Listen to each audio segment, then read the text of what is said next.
தந்தை, மகன், தூய ஆவியின் பெயராலே ஆமேன். மூவொரு கடவுளுடைய அருளும் ஆசீரும் பாதுகாப்பும் வழி நடத்துதலும் உங்களோடு இருப்பதாக. பொதுக்காலம் 10வது வார இறை வார்த்தை பகிர்வுக்கு என் அன்பு சொந்தங்களே, உங்களை அன்போடு வரவேற்கின்றேன். வார்த்தையே மனு உருவான தெய்வம் உங்கள் உள்ளத்திலும் இல்லத்திலும் நிறைவாய் தங்குவாராக. வார்த்தை கொடுக்கின்ற ஆற்றலால் நீங்கள் குணம் பெறுவீர்களாக. இயேசுடைய வார்த்தை உங்களுக்கு செழுமையான அமைதியான வாழ்வை பெற்றுக் கொடுப்பதாக. இத்தகைய அருளை நீங்கள் பெற்றுக்கொள்ள உங்களுக்காக ஜெபிக்கின்றேன். கடவுளும் இந்த நாள் முழுவதும், இந்த வாரம் முழுவதும் உங்களை நிறைவாய் ஆசீர்வதித்து தன் வார்த்தையின் நிழலிலே வழி நடத்துவாராக. என் அன்பு சொந்தங்களே, அறிவை வளர்த்து கொள்ள கேள்விகளை கேள் என்று சொல்லுவார்கள். சொல்வதையெல்லாம் அப்படியே நம்பிவிடாதே, கேள்விகளை கேட்டு அது உண்மையா என்று சொல்லி அறிந்து கொள் என்று சொல்லுவார்கள். ஏன், எதற்கு, எப்படி என்கின்ற கேள்விகளை நாம் தொடுக்கின்ற பொழுது அந்த பொருளை பற்றியோ மனிதனை பற்றியோ இடத்தை பற்றியோ இன்னும் ஆழமாக அறிந்து கொள்ள முற்படுகிறது. நம்முடைய அறிவும் விசாலம் அடைகின்றது. இன்றைய வார்த்தையின் வழிபாட்டிற்கு வருகின்ற பொழுது, இன்றைய முதல் வாசின் துவக்கத்திலேயே கடவுள் ஒரு கேள்வி கேட்கிறார் மனிதனை பார்த்து, நீ எங்கே இருக்கின்றாய் என்று சொல்லி. இன்றைய நற்செய்தியினுடைய இறுதி பகுதிக்கு வருகின்ற பொழுது, என் சகோதரியும் சகோதரனும் தாயும் யார் என்று சொல்லி இயேசு தம்மை சூழ்ந்திருந்த மக்களை பார்த்து கேட்பதாக இருக்கின்றது. இந்த 2 கேள்விக்கும் பதில் காண விளைகின்ற பொழுது நம்முடைய வாழ்வின் அர்த்தத்தை நம்மால் கண்டுகொள்ள முடியும். இந்த 2 கேள்விக்கும் அடித்தளமாக இருப்பது இறைவனுடைய திருவுளம், இறைவனுடைய சித்தத்தை நிறைவேற்றுவது. இறைவனுடைய திருவுளத்தை நிறைவேற்றுவதை என் உணவு என்று சொல்லி இயேசு இந்த உலகிற்கு இறை திருவுளத்தை நிறைவேற்ற வந்தார். அதை நிறைவேற்றிவிட்டு சிலுவையில் அறைந்து உயிர் விடுகின்ற பொழுது எல்லாம் நிறைவேறிற்று என்று சொல்லி தன்னிடம் கொடுக்கப்பட்ட இறை திருவுளம் தன்னில் நிறைவேறியதை உணர்ந்து உச்சரித்து சொல்லி உயிர் நீத்தார். நமக்கு ஜெபிக்க கற்றுக் கொடுக்கின்ற பொழுது, விண்ணுலகில் உம்முடைய திருவுளம் நிறைவேறுவதை போல மண்ணுலகில் நிறைவேறுக என்று சொல்லி ஜெபிக்க நமக்கு இறை திருவுளத்தை அறிந்து கொள்ள நமக்கு கற்றுக் கொடுத்தார். எப்படி இதை அறிந்து கொள்வது என்பதை தன் வாழ்க்கையின் வழியாக மாதிரியும் காட்டினார். அதிகாலை எழுந்து ஜெபிப்பது, இரவு முழுவதும் ஜெபிப்பது, நள்ளிரவிலே ஜெபிப்பது, ஒவ்வொரு செயலை செய்வதற்கு முன்னாலும் ஜெபிப்பது, ஜெபத்தின் வழியாக இறை திருவுளத்தை அறிந்து இறைவனுக்கு ஏற்றார் போல தன்னுடைய பணியையும் வாழ்க்கையும் அமைத்து கொண்டார். இந்த இறை திருவுளத்தின்படி செய்கின்றவர்களே இந்த 2 கேள்விக்கும் பதில் காண முடியும். முதல் கேள்விக்கு வருகின்ற பொழுது, கடவுள் மனிதனை தன் சாயலாக தன் பாவனையாக படைத்தார். உருவை கொடுத்தார், ஆற்றலையும் வலிமையும் கொடுத்தார். பழுகி பெருகி பூமியை நிரப்புங்கள் என்று சொல்லி அதிகாரத்தை கொடுத்தார். இப்படி கடவுளோடு உறவு நிலையிலே இருந்த மனிதன் இறை திருவுளத்தை விட்டு விலகிச் செல்லுகின்ற பொழுது பாவம் செய்கின்றான். இது ஜென்ம பாவமாக உரு எடுக்கின்றது. இந்த ஜென்ம பாவம் என்பது என்ன?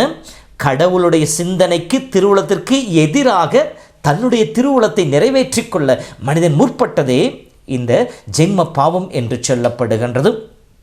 இந்த ஜென்ம பாவத்தின் பின்னணியாக பார்க்கின்ற பொழுது, இந்த ஜென்ம பாவம் ஏதோ ஆதி மனிதன் செய்த பாவம் மட்டுமல்ல, அவன் செய்த பாவம் மனுக்குலத்தை முழுவதுமாக பாதித்தது.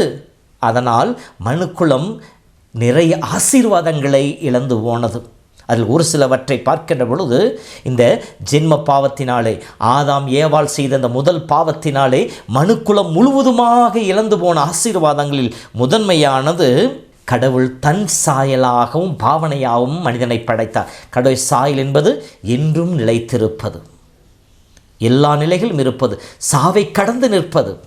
ஆனால் மனிதன் பாவம் செய்ததினாலே சாவு இந்த உலகிலே நுழைந்தது. ரோமர் புத்தகம் 6:23 படிப்பதை போல, பாவத்தின் சம்பளம் மரணம் என்று சொல்லப்படுகிறது. இந்த மரணம் மனிதனை ஆட்கொள்ள ஆரம்பித்தது, அவனுடைய வாழ்க்கையை குறுகச் செய்ய ஆரம்பித்தது. இது ஆதாமுக்கு மட்டுமல்ல, மனுக்குலம் முழுவதுமாக பாதிக்கப்பட்ட முதல் நிலை. இரண்டாவதாக பார்க்கின்ற பொழுது, ஆதாம் செய்த பாவத்தினாலே கடவுளுடைய ஞானத்தை இழந்து போனான். அதற்கு முன்னால் மனிதனுக்கு கடவுள் தன்னுடைய ஞானத்தை கொடுத்திருந்தார். எங்கே பார்க்கின்றோம்? கடவுள் தான் படைத்த அனைத்தையும் ஆதாமுக்கு முன்னால் கொண்டு வருகின்றான். அப்படி ஆதாமுக்கு முன்னால் கொண்டு வருகின்ற பொழுது ஆதாம் அதற்கு பெயரிட எதையும் தேடி அலையவில்லை. அவனுக்கு இறைவன் கொடுத்த ஞானத்தை கொண்டு அதற்கு பெயரிடுகின்றான். அதுவே அதற்கு பெயராய் அமைந்தது என்று சொல்லப்படும். எல்லாவற்றுக்கும் பெயரிடுகின்றான். அந்த அளவுக்கு ஞானத்தையும் அறிவையும் கொண்டவனாக இருந்தான். ஆனால் பாவம் செய்கின்ற பொழுது அவனுடைய அறிவாற்றலும் குறைந்து போகின்றது. இந்த நாட்களிலே எவ்வளவோ முயன்று கற்றுக்கொண்டு இருக்கின்றோம். கற்றது கையளவு, கல்லாதது உலகளவு என்பது அந்த அறிவினுடைய அந்த விசாலமானது குறுகி போயிற்று. இது மனித குலத்தை பாதித்த ஜென்ம பாவத்தினுடைய விளைவு. மூன்றாவதாக, உறவு தளத்திலே இருந்த நிலை. மனிதன் இந்த ஜென்ம பாவம் செய்வதற்கு முன்னால், பாவத்தில் விழுவதற்கு முன்னால் உறவு தளத்திலே, கடவுளோடும் மனிதனோடும் இருக்கின்ற உறவு தளத்திலே நிலைத்திருந்தான். தினமும் கடவுளோடு உலாவி வந்து கொண்டிருந்தான். எனவேதான் இவன் பாவம் செய்கின்ற பொழுது கடவுள் மெல்லிய காற்றின் வழியாக அந்த வனத்திலே உலா வருகின்ற பொழுது ஆண்டவருடைய அந்த பிரசனத்தை கண்டு போய் ஒளிந்து கொள்ளுகின்றான். அவருக்கு முன்னால் நிற்க அவன் பயப்படுகின்றான், அச்சப்படுகின்றான். பாவத்திற்கு முன்னால் அச்சமில்லை, பயமில்லை, கடவுளோடு இணைந்திருக்கிற நிலை அவனுக்கு கிடைத்திருந்தது. பாவம் செய்த பொழுது கடவுளை விட்டு விலகி போனான். அதே போல மனிதர்களுக்குள்ளேயே பிளவு ஏற்பட்டது. பாவம் செய்வதற்கு முன்னால் ஏவாளை படைத்து கடவுள் மனிதனுக்கு முன்னால் கொண்டு நிறுத்துகின்ற பொழுது, இவள் என் எலும்பில் எலும்பும் என் சதையில் சதையுமாக இருக்கின்றாள், இவள் ஏவாள் என்று அழைக்கப்படும் என்று சொல்லி உற்சாகமாக துள்ளி குதித்த ஆதாம், பாவம் செய்த பிற்பாடு, இதோ நீ எனக்கு கொடுத்த இந்த பெண் தான் இந்த பழத்தை உண்ண என்னை தூண்டினாள் என்று சொல்லி பெண்ணின் மீது குற்றத்தை சுமத்துகின்றான். பெண் பாம்பின் மீது, சாத்தான் மீது குற்றத்தை சுமத்துகின்றது. பிறர் மீது குற்றம் சாட்டுபவர்களாக மாறிப்போகின்றார்கள். உறவு தளத்திலே பிளவு ஏற்படுகின்றது. இது அவர்களுக்கு மட்டுமல்ல, தொடர்ந்து வருகின்ற எல்லா மனித குலமும் இந்த உறவு தளத்திலே பாதிக்கப்பட்டதாக இருக்கின்றது. நான்காவதாக, பாவம் செய்வதற்கு முன்னால் மனிதன் நன்மை செய்பவனாக மட்டுமே இருந்தான், நல்லவனாக மட்டுமே இருந்தான். ஆனால் பாவம் செய்தவுடனேயே தீமை அவனை ஆட்கொள்ள ஆரம்பித்தது. அவன் பாவத்திற்கு அடிமையாகி போய்விட்டான்.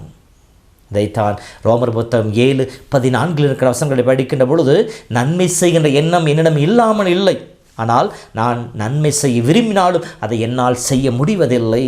நான் எதை செய்யக்கூடாது என்று விரும்புகிறேனோ அந்த தீமையை செய்து கொண்டிருக்கிறேன். அதை நானாக செய்வதில்லை, என்னுள் குடிகொண்டிருக்கின்ற பாவமே என்னை அவ்வாறு செய்ய தூண்டுகின்றது. இழிநிலைக்கு உள்ளான மனிதன் நான் என்று சொல்லி பவுலியார் தன் நிலையை மிக தெளிவாக எடுத்து காட்டுவதாக அமைந்திருக்கின்றது. ஆம் அன்பு சகோதரமே, இதோ இத்தகைய நிலைகளை இந்த ஜென்ம பாவத்தின் வழியாக ஆதாம் ஏவாள் வழியாக இந்த மனுக்குலம் பெற்றுக்கொண்டது. இது இந்த நிலையில் அந்த பாவம் செய்த மனிதனை பார்த்து கடவுள் கேட்கின்ற கேள்வி, ஆதாம் நீ எங்கே இருக்கின்றாய்?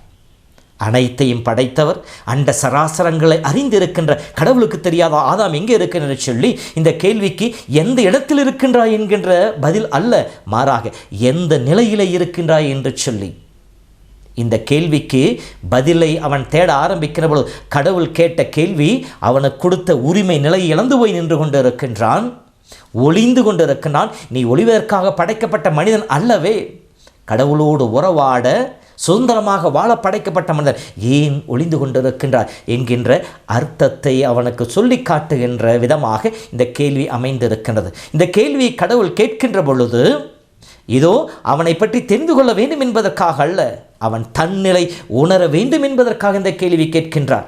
ஏதோ ஒரு நிலையிலே தவறிவிட்டான், பிறருடைய சூழ்ச்சியினால் அவன் வீழ்ந்து விட்டான். இப்பொழுது தன்னிலை ஏற்றுக்கொண்டு நான் பாவம் செய்துவிட்டேன் என்று சொல்லி தன்னிலை ஏற்றுக்கொண்டு ஆண்டவரிடம் வருவான் என்று சொல்லி கடவுள் எதிர்பார்த்தார்.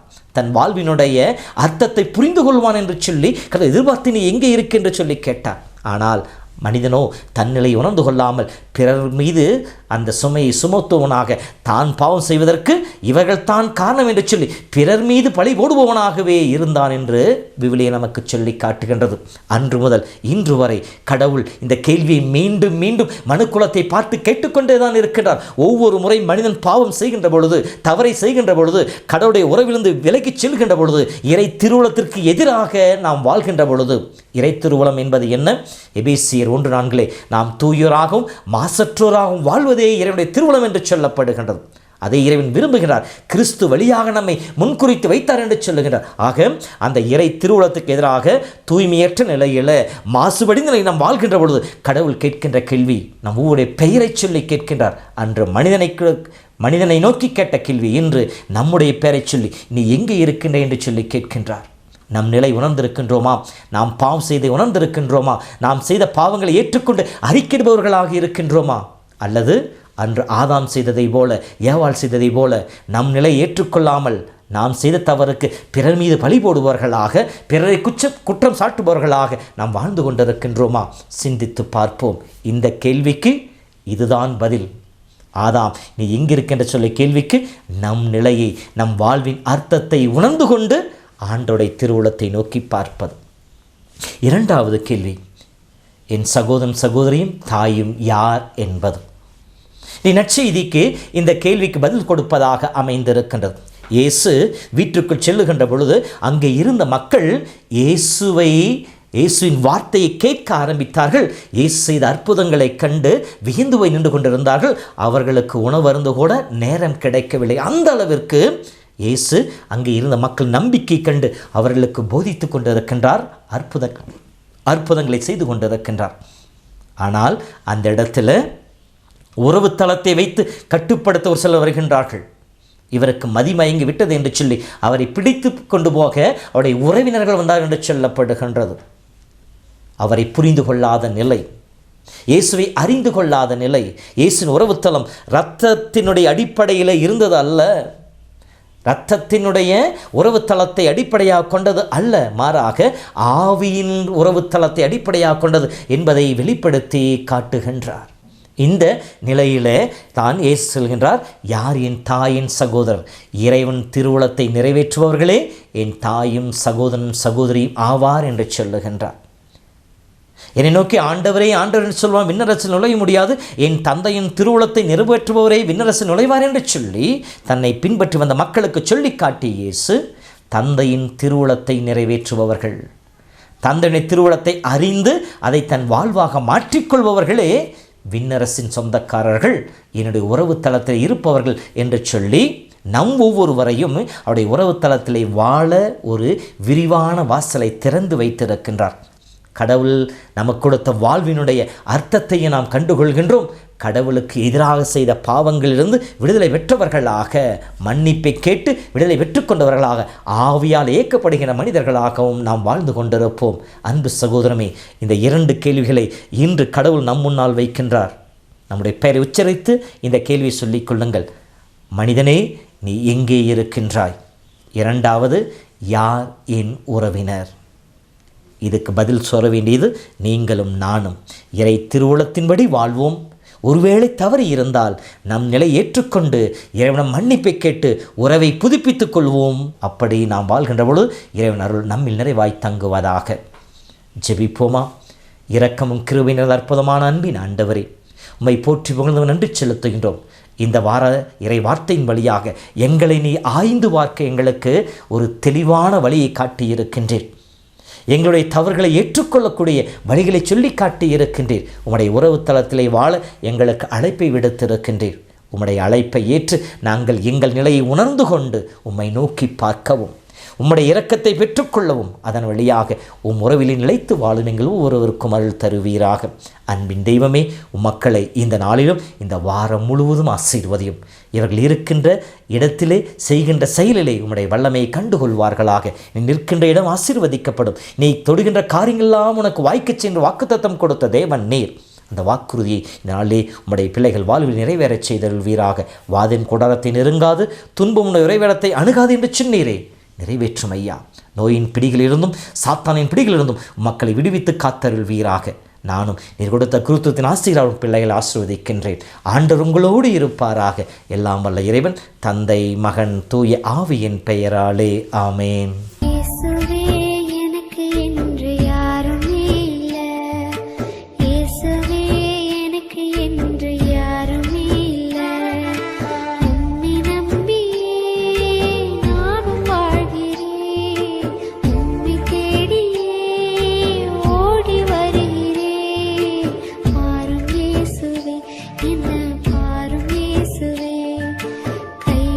முடிச்சிட்டு என்ன